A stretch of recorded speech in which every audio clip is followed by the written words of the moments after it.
we've heard a lot here in Deadwood about the fact that David Milch is following kind of a Shakespearean theme really in the way he writes. Is that, do you find that? Have you thought of that at all? Yeah. Especially EB's character, I think that could be set up. I don't know where he is. He called. Well, he probably had a job. Well, he's He's always working. What does that mean? Do you know of David's background before television? Not a lot. He was the chair of the English department at Yale. He's a summa cum laude graduate, and Robert Penn Warren was his mentor. Mr. Warren took him under wing. And Mr. Warren got him hired on at Yale. Because David was unhireable by Yale standards. He told this story in the New Yorker, so it's Yeah. So he was at Yale. He was the chair when Mr. Warren retired. He was the chair of the department until Stephen Bochco approached him about writing for Hill Street Blues. And his first script was the third season opener, Hill Street, which won the Emmy. And I said, "Well, what made you leave academia?" He said, "Oh, I'm an absolute unrepentant gambler who put together one hell of a stake in television." So that's what led him into. And he's the smartest son of a bitch I've ever encountered. Sure. It's, This side of you, yeah. A friend of mine was in his writing class at Yale, and he said one day a man walked into the classroom with a gun and pointed it at the students. And David had paid this guy to come in and do it, and he explained later that was real drama. Well, yeah, when Deadwood, David came to Yale, I was living in Connecticut. He called me up and said, "I'm going to show Deadwood at Yale to the writing students and the drama students. So I want you to come and do a Q&A." Because I had worked with him, he would have talked about we need to talk about the processes and actors and such, and scripts and everything. The difficulty of that. So they were having a screening at the law school auditorium. As we were walking up to the auditorium, David said, "I originally started out here at the law school before I got kicked out." And I said, "You got kicked out?" He said, "Yeah, all behind some stupid gunfight with the Canadian police." David had taken about 4 hits of brown microdot acid and had a gun and was shooting streetlights out. And the thing that it wasn't so much the gun that got him in trouble, it was the conversation with the cop, which they're going to take him into custody. And David said, "I refuse to continue this conversation until your badge stops melting." They locked him up. So you're beginning to see now. your dad, tell me your dad was friends with David. Yeah, my father was a professor. He ran the graduate school of fine arts at Yale at the time. And so David, they had a lot of friends, colleagues. And so my dad knew David a bit, and they reconnected with David and I did Brooklyn South. My father came out to visit me.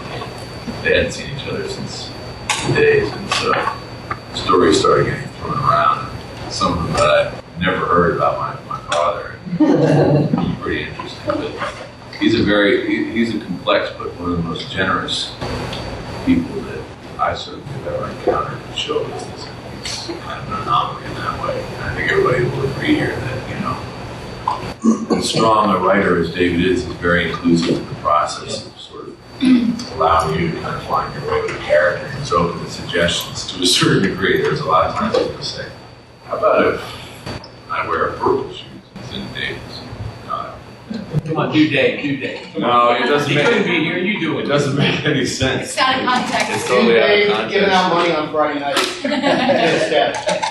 Yeah, they had the big lottery. Well, the last lottery, how much was that? 20 grand, It was 25 more. grand. He pulls out of his own pocket because the crew, everybody works for cut rate money because it's HBO. Including us. Including us, yeah. And so as a thank you, every week he gives away at least $5,000 and it's gone up to 20. He pulls it out of his pocket and has a lottery. Everybody's name goes in the bowl. They take how much money you won. Wherever you are, that's how many chances the crew has. So Makes for a very happy crew. yeah. But the actors are excluded from that. So this show has helped Deadwood a lot. I imagine it would help each of your careers. I haven't worked since.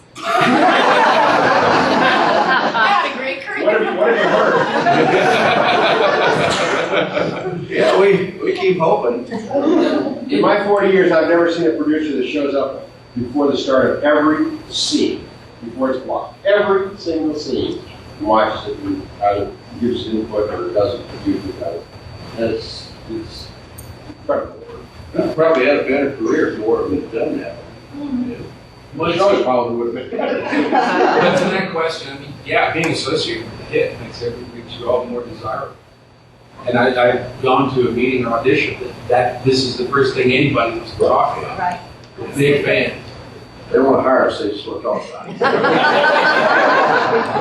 It's a little disconcerting, you know, getting off the train in Grand Central New York and having somebody call me cocksucker. Oh, yeah. It's really against, I mean, the first couple times, ready to go, no, you know the show. Oh, that's right. Pantages at the Merle Haggard Bob Dylan show, and it's between sets, and the Pantages, they're little privacy balls in the urinals, and they're about this wide, I don't fit in them. And I'm in there, and there's like just this influx of men waiting to pee. And I'm standing there, and the guy goes, "Cocksucker!"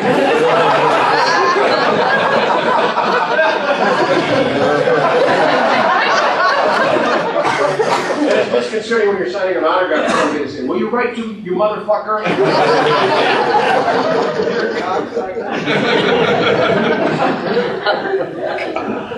When my mom asked for that. That's too far. Well, I guess there's a fraternity at Missouri University that called out on our set and said that they watch our show religiously, and every time the word cocksucker said, they all have a shot.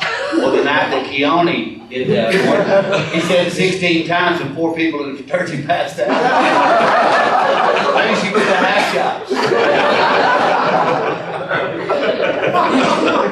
You know, I did a guest star on a TV show right when we finished, and I had forgotten what doing TV was like. Because you've got 9 days, sometimes 10 days, but you get it and you go, and that's it. And hell, our show's like shooting a big budget feature. I mean, we've taken 3 weeks to do an episode. And that's the great thing about HBO, they let him alone and let him do what he needs to do. I remember on episode 9 this past season, I came to work and I looked at the call sheet, which is the thing that tells everybody whether they're working that day or and all the little details of what needs to be pulled together for the day. Up in the top corner, it said day 19 out of 10.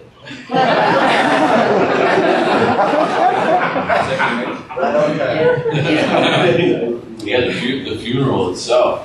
Yeah, standing outside. It was 3 days. It was 3 days of standing there outside the boys' house. Which was supposed to be, you know, A day. It's really fun when somebody else, one guy has all the lines, everybody else just standing there.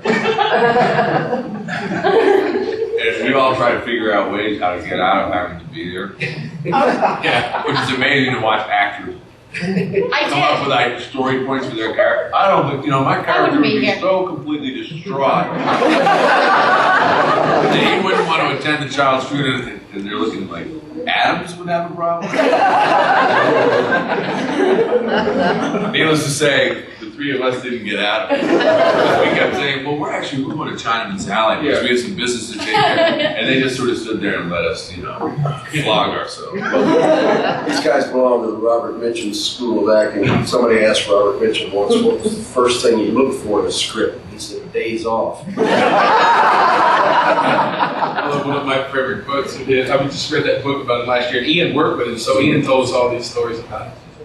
Some reporter had like, watched all those movies, interviewing him, and they realized that Mitchum hadn't seen the movies he was talking about, the movies he was in. He says, "You mean you haven't seen your work?" I said, "Son, they don't pay me to watch it."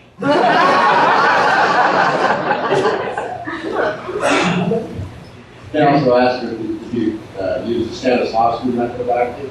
I use the sheer off.